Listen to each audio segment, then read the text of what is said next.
Welcome to Mystic Musings with Tobie Hewitt. I'm Tobie Hewitt, and I'm your guide through time and space and all points in between. Mystic Musings will give you insight into who you are, why you are here, how to live an authentic life, and where you fit into the universe around you. Join me on this path of mystical exploration.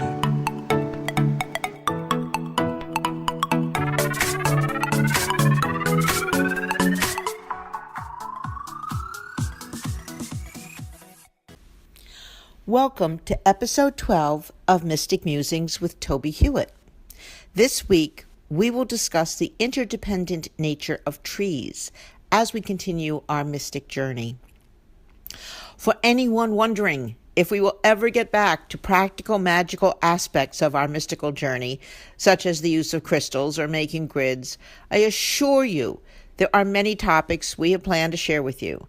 But the current climate crisis has sparked a need to discuss the mystical aspects of us, our planet, and the universe in an attempt to inform about the spiritual nature we share with the world around us, and in hopes that this knowledge will encourage people to not only get in touch with the natural aspects of our world, but also the necessity to take action now and practice in whatever way we can our connection to this planet in order to stop the desecration and destruction of the planet upon which it was chosen that we learn and grow, like trees.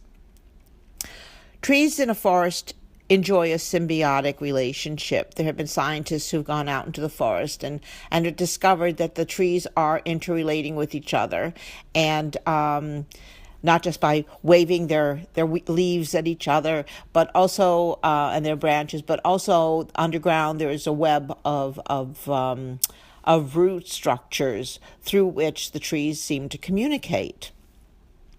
The oldest trees, the mother trees, nurture the younger ones, and all the trees communicate with each other and share information. They are interdependent. They share nutrients. They are linked to each other no matter the diversity in species. Let me say that again. They are linked to each other no matter the diversity in species. In other words, the trees are connected even if they look different. I can feel a metaphor coming on. We too may look different, but we are connected through the interdependent web, just as the trees are. And we should learn from them that this requires that we nurture each other and offer each other some peace. Now, what's going on now is desecration and destruction. Desecration of the trees and destruction of the trees. And of people. Now that I think about it, we are sort of desecrating and destroying people by allowing them to suffer because of climate change, and by exhibiting prejudiced behaviors and not taking our fellow human beings as part of ourselves. But anyways, I digress. Or do I? I'm not sure I do. This is hard sometimes because I can hear myself talking, but I can also hear spirit talking. So it's like this interesting balance of information pouring forth. Desecration means showing disrespect to a sacred space. And that can be to a tree, it can be to a plot of land, it can be to a grave, it can be to each other. Because we, as spiritual beings, when we are showing disrespect to each other, we're in a sense desecrating each other. We're showing disrespect to that spirituality that is in this other person. And then there's destruction, and that's to demolish or kill that which exists.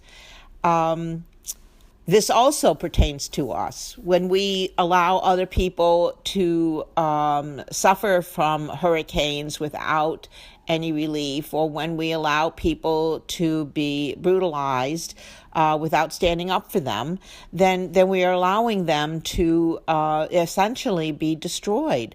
If not physically, as in, being dead or their bodies being dead, but the idea that we're destroying them mentally and emotionally and spiritually, and that is not a proper way to be. And so trees also teach us not to desecrate and not to destroy, because we need them.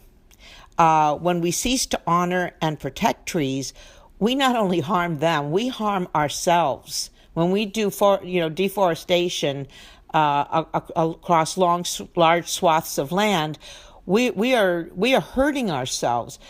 Because just as with no bees, because if we don't have bees to pollinate, the fruit so that we have foods, the fruits and the vegetables, etc., without trees, we have no oxygen.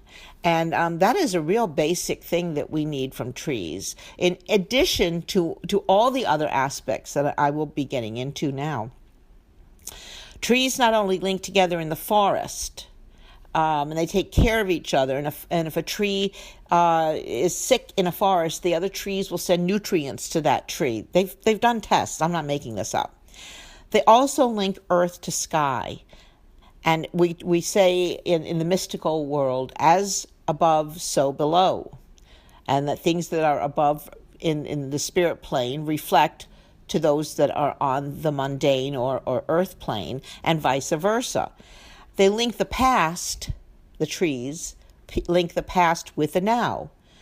Many of them were here before we were, so there is much to learn from these trees. They are wisdom keepers, as well as sustaining us physically, emotionally, spiritually, and mentally. When we are in the company of trees, we are blessed by their wisdom and true grace. And in some cases, they bear witness to Earth's history, which includes us. We are part of this planet. As long as we are in the body, and as long as we're incarnate, we are part of this planet. And we are part of this history that the trees are bearing witness to. In addition, they are rooted to the earth and reach into the sky. And this span links them to different vibrational planes. And when we interact with trees, we also become aware of these vibrations and can utilize them in our work and in our lives. There's levels of knowledge that we can gain from being aware of the trees and of interacting with the trees. There's levels of vibration of knowledge and of spiritual development and of mental information coming into our minds.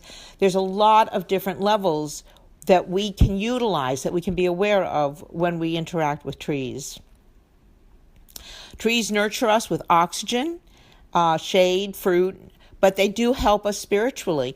I've learned recently, of course on Facebook, where else, the Japanese practice forest bathing to improve one's health.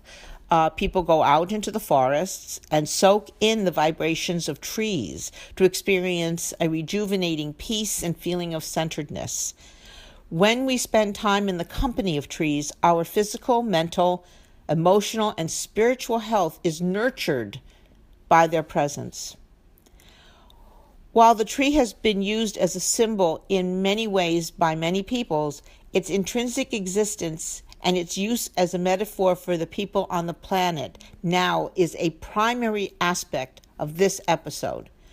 Just as trees are connected on the various levels of being, so too are we. The sooner we recognize that our interdependence is as important as that of the trees, the more peacefully and harmoniously we can live together on this planet. And by doing so, we will know when and hopefully how we can help other people who may not be having a good time of it right now and may need our help from whatever people are suffering from. We need to be able to open our hearts, just like the trees open themselves, and help each other. Let's talk about the exercise for this week. I bet you couldn't have guessed what it's going to be, right? Go outside and hug a tree. Take your notebook with you and a pen. I would recommend avoiding hugging pine trees. Although they are lovely beings, and I had a dear friend pine tree in my backyard as a child, I also learned very early on that hugging a pine tree can create a sticky mess on your skin and your clothing. So I don't recommend that. As long as I can remember, I have loved trees, from the cherry tree outside my bedroom window to the forest where I was surrounded by them as I played and learned about and interacted with spirit and fairies. Find a tree that is sturdy so when you wrap your arms around it, no harm is done. Press your body against its trunk, close your eyes, and listen and feel. You may hear a gentle sound as though the tree is whispering to you. You may feel the living vibrations of the tree, along with the spirit of the tree reaching towards you. These are subtle feelings. You don't just hug the tree and walk away. You have to engage the tree. You have to engage with the tree and feel these vibrations coming toward you. Try to listen for ideas that flow from the tree to you. And also, you need to know that the tree is gaining from you too. Your spirit, whether you are aware of it or not, though you should be by this point, your spirit is also interacting with the tree, and the tree is also gaining from your presence and your interaction with it. Before you unclasp the tree, please thank it for being there, for providing you with oxygen and shade, and for sharing its intrinsic self with you. Sit down under the tree if you can and write in your notebook what you experienced and what thoughts were shared with you. When you pass this tree or any other tree on your walks through town, thank it for being there and for helping you and for sharing with you its unique and connected, interdependent self. Before we leave this episode, I thought I should try adding a little bit of magical mystical. I want to mention that different trees and the woods thereof have different mystical attributes that are useful in magical work. Wands used in rituals are made from different trees and are selected for their specific attributes. And we'll get into this in another episode. But today I just wanted to leave you with a little something practical, and you can look up online information about how different woods have magical properties. That would be another extra exercise. Next week, please join me for episode 13, when we will look at the concept of energy vampires and how to deal with them as we continue our mystic journey. Thanks for listening to this episode of Mystic Musings. Please join me every week to continue our exploration of all things mystical that can help you have a more practical and magical life. Please visit my website, tobiehewitt.com, for more information and to read my blog postings. And join me also at pathwaystomindfulness.org to learn how you can schedule a presentation. I am available for mindfulness training, demonstrations of psychic abilities, and individual readings.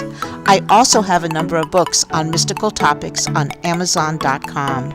I look forward to hearing from you and answering your questions. Please contact me through tobiehewitt.com.